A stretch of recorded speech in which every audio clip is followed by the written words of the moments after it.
Monday Night Rugby on Off the Ball with Eir Sport. Watch the Dragons v Leinster December 1st on Eir Sport, the home of rugby in Ireland. So you're welcome along. Where do we start? There is much going on in the world of rugby. On the field, Ireland beat the USA over the weekend, as I'm sure you saw. Leinster underlined their strength in depth with a Friday night whopping of the Ospreys, 52 points to 7. Conor Murray made his long-awaited comeback from Munster in their 32 points to 7 win away to Zebre. England beat Australia 37-18. Fiji beat France 21-14. Wales beat South Africa by 9 points. Scotland beat Argentina by 7 points. The Irish women lost to Twickenham 37 points to 15. Head coach Adam Griggs felt the scoreline didn't quite reflect how well and hard Ireland battled. And then off the field, the news this morning came through just before 9 a.m. Joe Schmidt has announced his intention to step down after the next year's World Cup. Andy Farrell promptly been announced as his replacement through until 2023.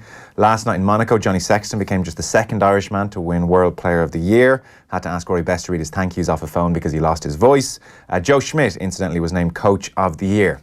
There you go, Matt Williams. There's a news cycle for you. That's about 48 hours packed in. Yeah, and Ireland Team of the Year as well, Joe. Yeah. So there's even more to talk about. Eddie, you're with us as well? I am. So there's plenty going on. I guess we got to start with the Joe Schmidt decision. I mean, whatever about his personal circumstances and family and all that kind of stuff, which is crucial to any decision, I would put it to you, Eddie, that from a rugby career, if we were to stand back almost and advise Joe Schmidt, assuming the World Cup goes well, he's probably approaching the point now where it does make rugby sense for him to look for a new challenge. Absolutely, yeah. And look, it's the way the World Cup will play out. There's two ways the World Cup can play out, good or bad. And if it's good, as we expect it to be, worst case scenario, we break the glass ceiling, get to a semi-final. Maybe we win a semi-final and get to the final, and when you're in the final, that can happen. But it's a good World Cup. I'll say it's kind of a natural stepping off point for him because he's pretty much delivered on everything since he came in. 3 championships, including a Grand Slam, a victory in the Southern Hemisphere and a summer tour, 2 victories over the All Blacks. So he's ticked all the boxes, and that's the last one. So if it goes well, it's a natural stepping off point. If for some strange reason it didn't go well, the notion of coming back for another 4 years and getting under the hood and trying to restructure everything again for another run 2023, like, you need a pretty strong stomach for that, So I think that it all made sense that he'd step away. I mean, I've been saying this for probably a month or two now, that it just was the right time for him. And I think, though, to be fair to the RFU and Joe, they had to manage it. Like, this was in the air for a while. I think they did the right thing by keeping a lid on it until this morning, get through the autumn internationals, and then let the bomb go off this morning. We've 2 months now to let it wash out before we get into Six Nations and get it out of our heads. And then our other smart move was, announcing his replacement, Andy Farrell, because, like, the speculation would start as well if we didn't know his replacement. So I think the review and Joe Schmidt have managed it really smart in the right way at the right time. And it's going to generate a lot of talk for a while, but come the spring, we'll be just focused on the Six Nations and the World Cup. So I think they've played it out really well. Yeah. Well handled from your point of view, Matty? Oh, absolutely. Eddie knows as well as I. You look at Joe's career and what he's won is staggering, but he's gone from Claremont to Leinster to Ireland without having a day off, for want of a better term, and it's exceptionally stressful, even when you're winning. You're away from home a huge amount. I was working out when I was a national coach, you were 6 months out of the 12 you weren't in your own house. Now, you might still be in the country. You might not be touring, but you're not in your own home. And, that's okay. But year after year after year, it gets tiring, it gets weird. I thought Joe is looking really tired at the moment. Imagine how it was if he wasn't winning. He needs a break, and I think that's the right thing to do. But I do think it's been handled well. I think question mark I've got, of course, is Andy Farrell's a lovely guy, a great D coach, but as Les Kiss will testify, a very similar profile to Andy. And Les is a great guy, champion fella. I'm not talking them down, but when you haven't been the head coach of anything in rugby. You're both rugby league guys. You haven't been a head coach of any rugby at provincial level, and then going straight in as national coach. I think it's a very, very tough gig for Andy Farrell. Yeah. How big a con is that for you, Eddie, regarding Farrell's appointment? Yeah, it is. Look, it's a factor. Matt's right. It's a very different world when you're assistant coach. When you're a head coach, you do get up on the high wire and there's no safety net. And the stuff that you deal on day to day, like I would describe it as, if you're an assistant coach, you're juggling 3 balls. If you're a head coach, you're juggling 10 balls. And that's a massive step up. Now, he's been around the camp for long enough to see how Joe Schmidt operates it, but he has to have his own stamp as well.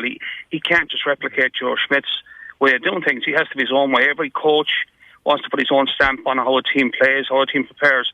So he'll have seen it in operation, but there's nothing like being there and everything comes back to you. I mean, everything comes back to you. Every small detail is your responsibility. So that'll be a big test of him. But look, they must feel he's ready for it. I mean, there are a few I've talked to him. The players have been around him, so obviously the feedback is that he's ready for this. But it's a pretty big gig to get first up as a head coach. But look, it's a year away or more, because the Six Nations won't start till 2020. But yeah, it is. Matt's right. It's a big change up for any coach to go from assistant to head coach. There's no doubt about that. We're just in wait and see territory, really, Matt. I mean, everything you hear about Andy Farrell is very positive. He's arguably one of the best, if not the best, defensive coaches in the world. He's a phenomenal record against the All Blacks. All the players sing his praises. It's just how do you handle that extra stuff? And we won't really know. He may not fully know until it happens. But clearly, Joe Schmidt and several others around him have spotted enough to give them confidence. Well, Andy was a phenomenal rugby league player. Like, I'm not using that term lightly. He was a phenomenal rugby league player, well known and respected in Australia. But it's exceptionally difficult in another sport to make that progression. And obviously, I've met him. He's a great guy, highly knowledgeable. Has done a great job as an assistant. But it's, as Eddie says, it's a different animal what you're dealing with, and you're dealing with it on the international stage, which is the hybrid of them all. So it's going to be a big challenge for him. And look, as Eddie rightly points out, people know him, the players sing his praises. There's no doubt he's excellent at what he does. But organising a defence is exceptionally different to organising running staff, having all the people, relationship with the players, selectors, the media. You walk out at the Six Nations Day, on Media Day, as Eddie knows, there's not 10 media, there's not 20 media, there's 300 media.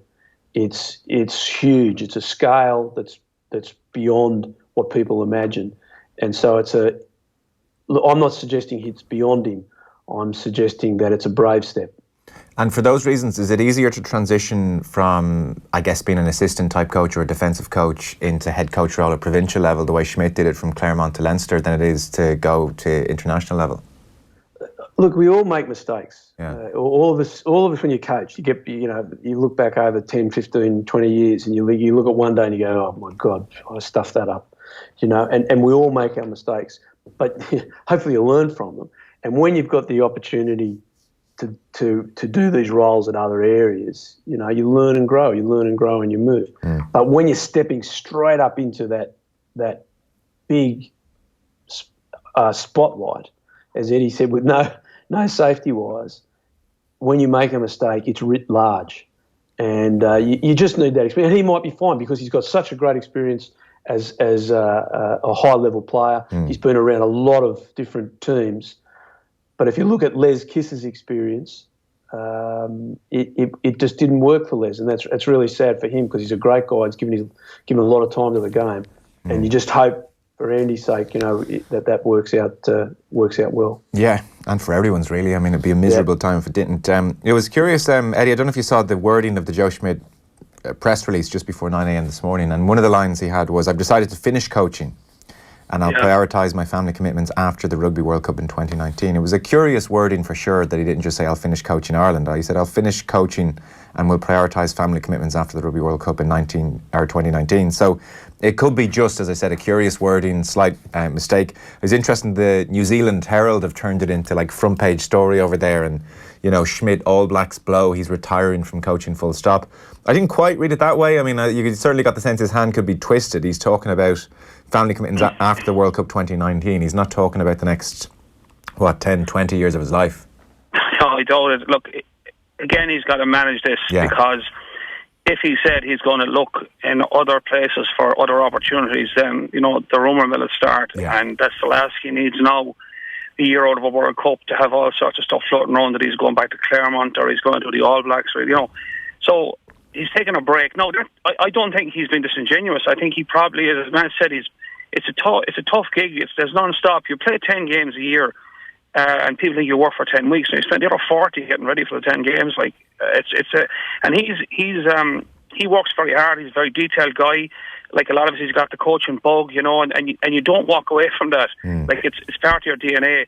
So I wouldn't be surprised if he goes back to New Zealand and he takes a year out or something, or 2 years out, and then reassess where he is and then come back into the game. But I think it's probably, if he's going, I expect he'll take a break, and it's smart for him to coach it that way so that there's no speculation doing something else after Ireland, which just muddies the water when he's with Ireland. So again, to be fair, I think the way they're playing this out in terms of him transitioning a year out from the Irish coaching job, a way out of it, is the way to do it. And I wouldn't be surprised if he takes some sort of a break, but I would be surprised if he's finished with rugby. In fact, I'd be amazed. Yeah, he's only 53 years of age. And I know this question's been swirling around, and we've touched on it with you already, Eddie, when we've been talking about his potential for leaving. I might put it to Maddie to see if he agrees, and it's about whether or not you suffer from lame duck manager syndrome, in that you lose just even a percentage point or two of your authority, because certain players know, well, he'll be gone and anyway in 6 months, mate.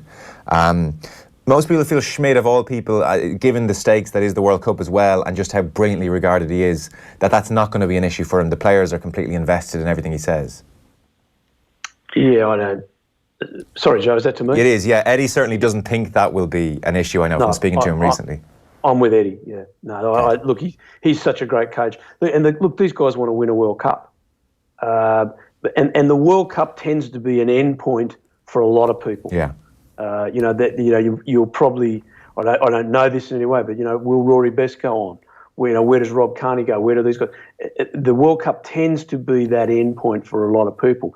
But when you're at a World Cup, people give their all to that. They might know that people are moving on or retiring or got other gigs. That doesn't matter. That's their World Cup. And very few guys get two. Most guys only go to one World Cup, and they give everything they can. They believe in Joe. He's got an incredible record. They're going to that World Cup to win, and they would see that as a full stop. And then you build again for the next World Cup in the next 4 years. So I don't think it will have any effect on that team whatsoever. I think they'll go completely committed, and if anything, because they have such respect for him, they'll be putting in to send him out as on a higher point as possible. Yeah, we should talk about action on the field. I guess, Heineken Star comments are starting to come in. You can get your questions in Facebook, YouTube, Periscope, various places, and you're in the hat to win some Heineken and off the ball goodies. David O'Leary on Facebook just says, I presume it's not the David O'Leary, but thanks, it's good to have you with you anyway, David. The ultimate year for Irish rugby, hopefully it carries on through to next year. Best of luck to Joe. Irish rugby is so much better off for his magic touch, and that is worth just stating, Eddie, even though we've done it about 1 billion times already. The impact this guy has had on Irish coaching extends, I think, throughout the whole country. Yeah, I mean, the national team is a good barometer for rugby, and when the national team goes well, it lifts everybody. There's more people watching the game. There's more kids want to play the game. So that alone, it's a great, I suppose, selling point for the game. And if you look at the last few years in Irish rugby, it's been stellar in terms of delivering trophies and winning. Like people are drawn to the game of rugby now because Ireland expect to win and expect to win now with the All Blacks. Well, who would have thought? But I mean, when you think of it, like I think back to the days when the game was just turning professional, and there was all sorts of possibilities. Would Irish clubs go into the European Cup? Would Irish clubs go professional? And there was a few, very wise old heads, former Lions, former Irish players like Sid Miller, Tommy Kiernan, Ronnie Dawson, and et al. There was quite a few around the table, and they came up with the blueprint for Irish rugby, which was the 4 provinces, 4 professional teams, centrally contracted, kind of totally against the grain of what's happening in Europe. Now, even then, I think, in their wildest dreams, their fear was that Rugby would leave Ireland behind. It's fourth choice sport in a country of 4 or 5 million people. Even in their wildest dreams, I don't think they could have seen this, that Ireland would now be planted at number 2 in the world, having beaten the All Blacks twice, 3 championships, 4 championships since 2009, 2 Grand Slams included. Like, it couldn't get any better. And to be fair as well, the RFU, who get their criticism, have kept the show on the road. They have developed a system here that serves Irish rugby very well. The whole school system is outstanding, particularly in Leinster, the academy system, and we are maximising our potential. And then you need somebody at the top like Joe Schmidt, who is able to see the big picture, comes in and pulls it all together, and this is where you get the success from. So to his credit, that's what he has done. He has maximised the potential and worked to build on all the work that's gone before, and it's taken it to the next level. Like, it's been a 20 years project really for the RFU, but we are now where we've always wanted to be, and not by accident. So he's had a huge part in that in recent years. From the time he was at Leinster and then took over Ireland, it's been an upward trajectory the whole way. So yeah, he's had a massive impact on the game in Ireland. Like, there's no way he'll ever be forgotten. I think if he is a big World Cup, he will go into the annals like Jack Charlton has in soccer. I think that would be where the territory he's in at the moment. Yeah, I think he'll go with everybody's best wishes regardless at this stage. So on Saturday, 17th win and 18 for Ireland, 54 points to 17, Matt. They were up by 10 at half-time and then cantered away. Andrew Conway weighs in with a hat-trick. 14 changes from the previous week. That was the thing that Gary Gold, the USA coach, was talking about. He was just saying ridiculous is the word about the Irish strength and depth. So Gary Ringrose was the only survivor from the previous week. Any big takeaways from this game? Well, I think to build on what Eddie's just said in your question beforehand, I think David Nucifora and the IRFU deserve huge credit as well. The high performance system that the IRFU have put in has allowed this. They're producing players of quality that just weren't around when Eddie was coaching. We had 16, 17 really top quality internationals, but then the pool dropped away very quickly. Whereas you can put some of these guys that played against the USA, like Cooney, might be your number 4 choice. And but it allowed them to get their toe in the door and to show what they've got and to experience the international side. Now, if we just quickly look at that, compare that to the Irish football, where the problem they have there, everyone's blaming Martin O'Neill. But to me, as a bit of a soccer mug, the high performance system of the Irish football is not producing the players, and everyone blames the coach. Joe has done an incredible job. I'm not suggesting that, but they go hand in hand. The New Zealanders are so strong because their provinces are strong and they pump through players. That performance against the States was a great, if you like, example of what a good high-performance system puts out. As Eddie said, the academies pumping them out into the provinces going well, everyone being on the same page, everyone communicating and working together so that everyone is supporting the national team. You get Joey Carberry gets his time in the saddle. You're looking at your number 3 or 4 tight head prop coming in onto those areas, your number 3 hookers, like maybe your number 4 in certain places. Then you give guys like Byrne and these guys a little bit of extra time, who's got to be banging on the door for the senior play. Ruddock steps up as another leader, and he's been an exceptional leader. I think there's so many pluses in getting these guys on in a game like that. And people said it means nothing. It means a lot in the long term. In the short term, the result doesn't mean a lot, but in the long term, it's a really good day at the office and a day where Joe and his staff would have learned a lot. Yeah, Eddie, it's a match day squad on Saturday full of people with different ambitions. There are some just trying to get on that plane to Japan. There are others, and Matt mentions a Tyke Byrne who's knocking on the door of the 23. I don't know how many are banging down the door of a starting 15 place. Certainly 1 or 2. Who jumped out at you, and in what respect? Well, it was interesting just before the game. I did a little bit of an exercise. I sat down and looked at the starting 15, for example. And there's really 3 players that started on Saturday. It's easier to name the 3 that are probably pretty sure of getting on the plane to Japan, and that's Joey Carberry, Ringrose, and probably Ian Henderson. Although he's feeling a bit of heat from Tyke Byrne, there's no doubt about that. So if you take those as guys nailed in, they're getting on the plane. That means there was 12 guys starting last Saturday, that don't know if they'll make it to Japan. So the pressure on those guys to deliver was exceptional. Like there was no need for a team talk, I'd say, last Saturday from Joe Schmidt. Just suit them up and let them out, you know. And that's the thing at the moment, is that the depth. The great thing about depth is the first thing is you can handle injuries, which are going to happen. But the other thing is the competition for places is just insane. Like you cannot have a bad game. You can't even train badly at Carton House, and you know that could be it. You won't get in. And guys know this. They know that. And I would say when we pick our World Cup squad for next year, and there's going to be some really hard calls, like in certain positions. I would say some of the guys sitting at home watching the couch would probably get into a lot of other World Cup squads in other countries. That's the sort of depth we're talking about at the moment. So that's a fantastic place to be. Now, in fairness, Joe has to have like coming out of the last World Cup. That was the takeaway. We didn't have the depth when we shipped some injuries in the pool games to get us over the line in the quarterfinals, and you know there was a lot of navel gazing about that. Yeah. But I must say that what he's done is he stuck to his guns. He didn't go on the line store when he could have. He went to the US and stuff, and he kept digging and digging and digging. And the gems are there. It was up to him to unearth them, and he's done that. And as Matt points out, there's third choice, fourth choice guys there. Like there's not much in it. I mean, we have our stars, we have our Conor Murray, and we have our Johnny Sexton or whatever, but there are the other guys there, and they're all fighting for the shirt. And there's going to be some very disappointed guys when the plane takes off to Japan next year, because they'll have done everything right, but they just have missed out.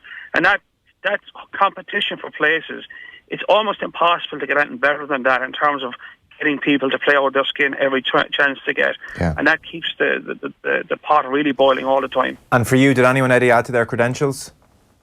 I thought, obviously, Andrew Conway had a great game. Yeah. I thought Will Addison would have been very disappointed to have to move to the wing so early in the game, because I thought he was actually playing very, very well. I thought Conway made a big statement. I thought, again, you know, like, if you look at it, the forwards all played well, you know, Ty Byrne again as well. Niall Scannell had a good game at hooker, you know, but again, these guys are under huge pressure to deliver. So I thought it's hard not to pick out anyone that didn't do well, except probably the one guy I think would have been disappointed might have been the centre, the also centre, sorry, his name includes me at the moment. McCluskey. McCluskey, yeah, sorry. I thought he was under a lot of pressure because Chris Farrell was coming back into the frame yesterday in Zebre, and he knew that. And I think he's a great player. He's been fantastic for Ulster, but he hasn't got a lot of opportunities under Joe, and he probably tried too hard on Saturday and had a few bad moments, you know. But generally, I think guys played well because they had to. There was no room for error, and the key on Saturday was not to play ourselves out of contention for the World Cup. And I just think there was 12 guys going on the field that were in that pretty tough position, but that's the way you want it. Like, it's a fantastic headache for a coach to have, you know, 40 guys looking for 30 places. How far does Joe Schmidt take this, do you think, Matty? For instance, I think it was Tony Ward today, but it was someone anyway just wondering, for instance, do you take it so far as to rest Sexton for a Six Nations game on the presumption that Joey Carberry may have to play a huge game in 2019?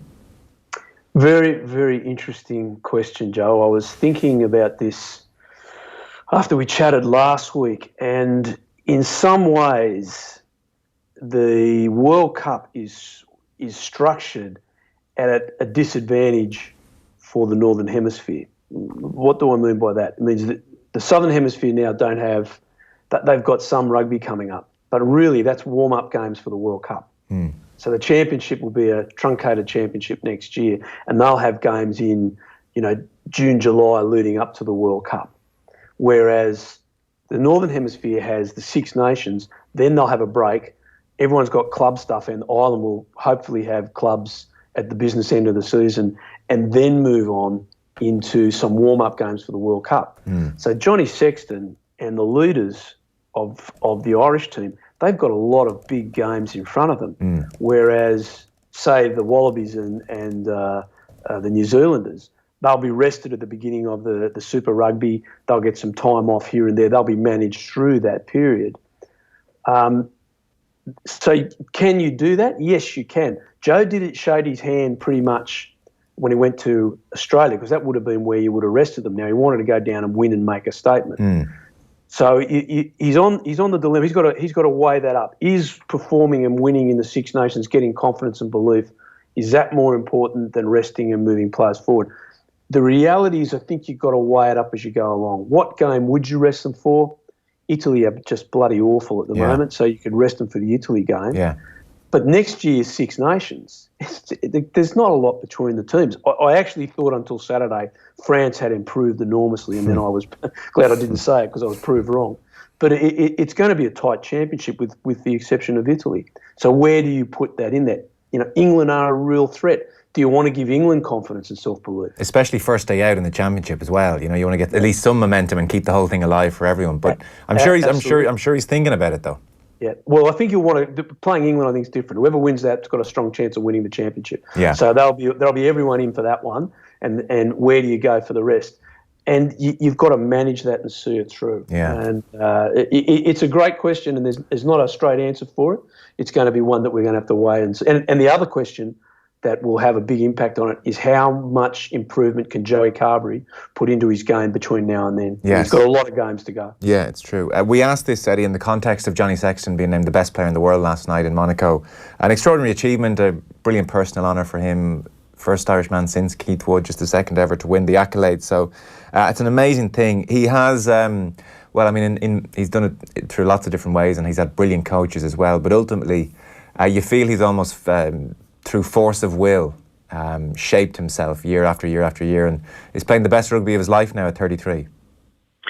Well, look, if you look at all the great players, you know, in any sport, but in our domain is rugby, and the thing that differentiates them from the good players, the great players, is the mental toughness.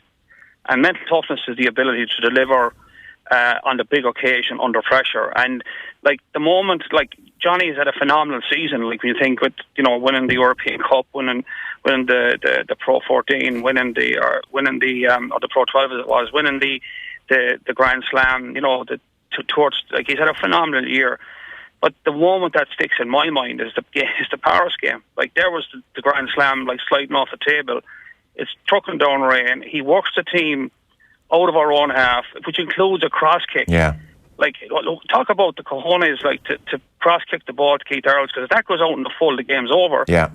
And then he sits into the pocket, which I thought was way too freaking early, like 45 metres out in the rain, and he drills it.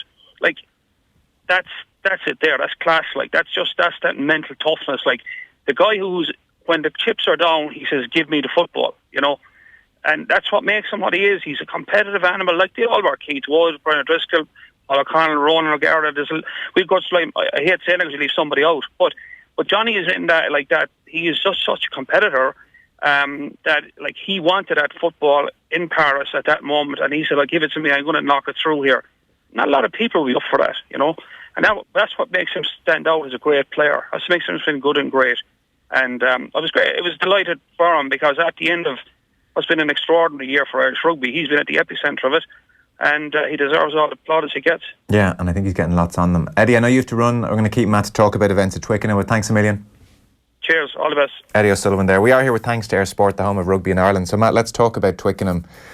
England 37, Australia 18. Let's deal with yet another own Farrell tackle. I mean, this is kind of comical, really. So Jakob Piper, it was 13-10 on the stroke of half time, and for people who didn't see it, Owen Farrell just sort of threw himself kamikaze style at the Australian lock, Rodda, and Cheika said if the challenge against South Africa is worth a penalty, this one should have been worth 3. For the referee to say our player shoulder charged Farrell is ridiculous. Now Cheika, and we'll talk about Cheika in a second, did say he felt that England deserved to win the game, but this is crazy stuff. I mean, I couldn't make sense of it.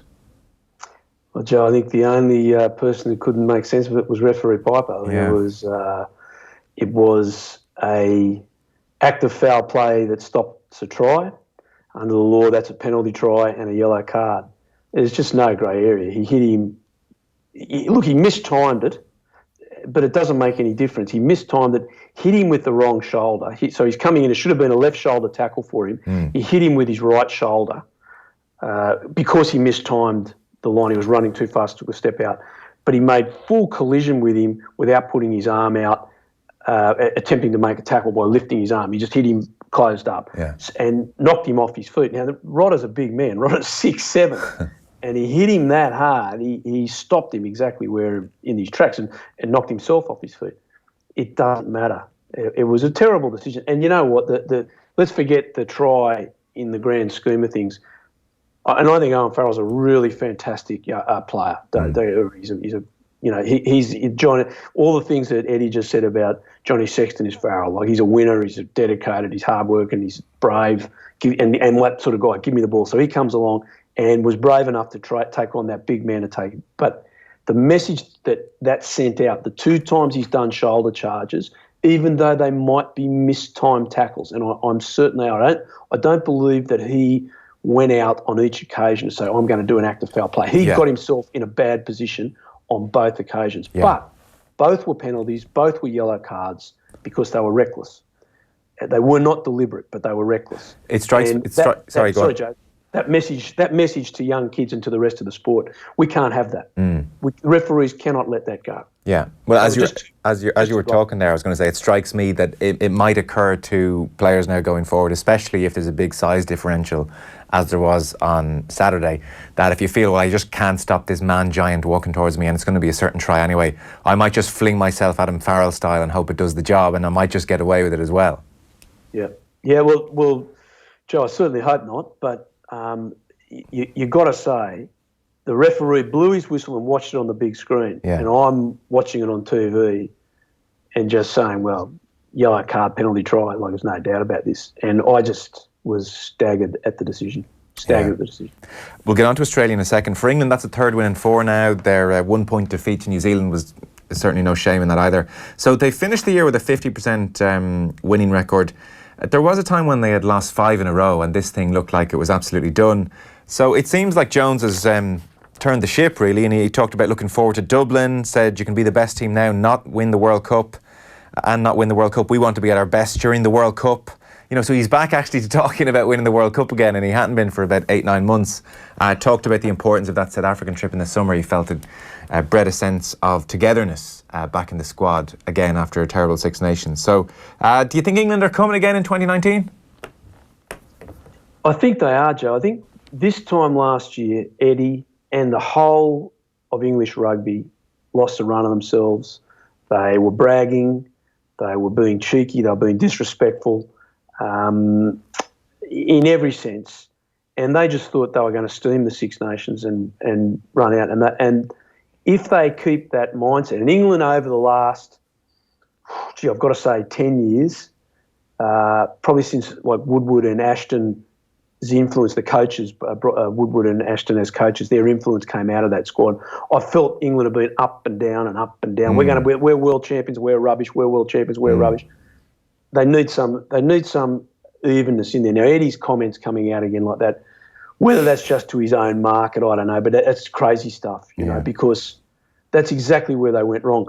This England side's a very good side, and we'd be very silly to do what they do, which is disrespect them and to write them off. Yeah, they're capable of winning at the next World Cup. It's what sort of state they go in. They're capable of winning the Six Nations, and they've got good players, good depth, and Eddie is a good coach. There's no two ways about it. They just lose the run of themselves mentally and emotionally at times. And also, Eddie before the Scotland game last year came out and said, I know the future of the breakdown. Yeah. The breakdown is you only send one player in supporting. Yeah. And Scotland sent 3 in. And they ripped them apart at the breakdown because Eddie was so arrogant to tell the Scots what his tactics were going to be at the breakdown. Yeah. You know, like the game doesn't work like that. Once you disrespect the game, it'll come around and bite you on the bum as quick as you look sideways. And that's what's happened to them. Are they a good side, Joe? Yeah. No, that first game next year, wow, that's going to be a belt. Yeah, it sure will. So for Australia, the big picture 2018, statistically it's their worst season since 1958. They've had 13 games and won just 4 is where they are. Now, to be fair to them, you should qualify that by saying they have played New Zealand 3 times and Ireland 3 times, so 6 of those 13 games are against the 2 best sides in the world, but still it's not good. They're 6th in the rankings. Like, there's a few things going on. We'll get into the bigger picture in a second.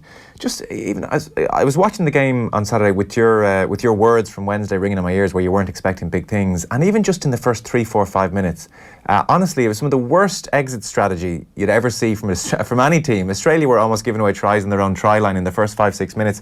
I think maybe we've just become so used to Irish sides doing it so cleanly and brilliantly. But you were looking at this, and we know the personality that Cheika is. And you would think he must be pulling his hair out here. What's going on? I couldn't understand what was going on. Yeah, the error rate, the unforced error rate, Joe.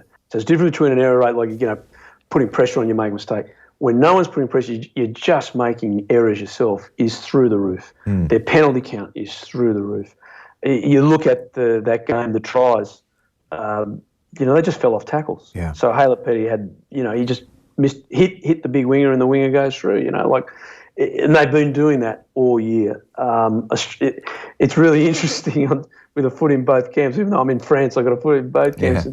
And the media and the talk in rugby in Australia is the mirror image of the talk in Ireland, where you've got the player of the year, coach of the year, team of the year. And in Australia, it's just complete despair at the CEO, the coach, the players. Yeah. That terrible situation with Kurtley Boole and Adam Ashley Cooper, and it's just a horrid time at the moment for Australian rugby, and has been for a long time. I saw the former hooker Brendan Cannon. I was interested to go on the Australian sites before talking to you to see what they're saying. So Brendan Cannon was arguing, for instance, that if Michael Cheika keeps his job, which was kind of the tone of the coverage generally, then he was even saying, well, they need to appoint an independent selector, maybe a former player, somebody to help with selection. He said Cheika's team selections have been bewildering.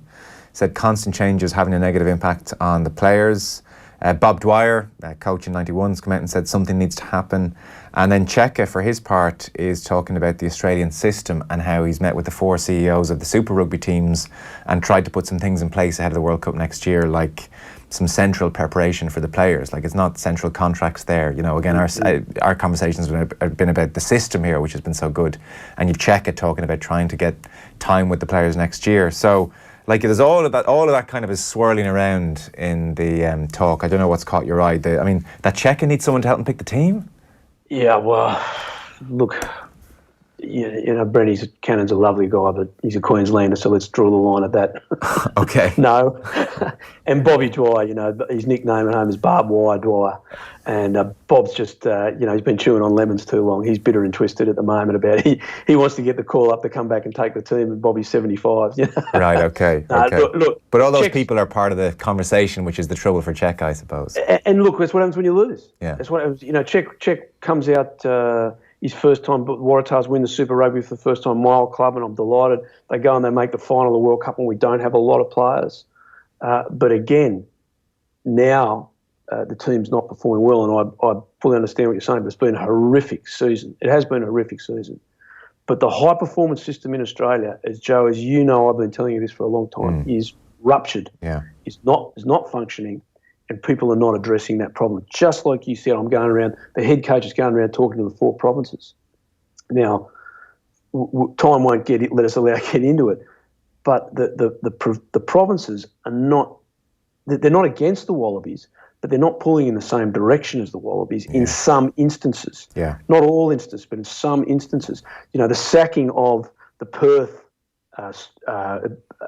franchise and keeping Melbourne should never have occurred, because there's 250,000 people playing the game in Perth and there's very few playing in Melbourne. There's all these crazy decisions have gone on, and we've appointed a CEO who has come from netball into rugby league, into rugby, and people really don't have confidence that she understands the grassroots of rugby. And there's a number of board members that haven't played the game, especially in Sydney. So the infrastructure for rugby in Sydney in particular is fraying at the seams. Right. My old club, Eastwood, which is one of the leading clubs of Sydney, their president, Brett Papworth, who I coached and played with, Brett's trying to take the Sydney clubs away from the Australian rugby to set up not a rebel group, but an independent group, so they can start looking after their own independent the welfare of the clubs that are producing the players. Like it is a system that is falling apart in complete contrast to the Irish system. And so what occurs at the top end of that system, you get problems. And Czech's, look, I agree with someone. I think Czech's selection, putting Foley at inside centre, I just shook my head. I couldn't understand that. He keeps moving Israel Folau around again. If he's treating these games as let's just figure out what we really need to do before we go forward next year, that's okay. Yeah. But he's really putting himself and his staff under a lot of pressure. Okay, interesting stuff. Matty, as ever, thanks so much. Appreciate it. Pleasure, Joe. Great to talk to you, mate. Monday Night Rugby on Off the Ball with Eir Sport. Watch live Pro 14 action on Eir Sport this season. Visit eirsport.ie.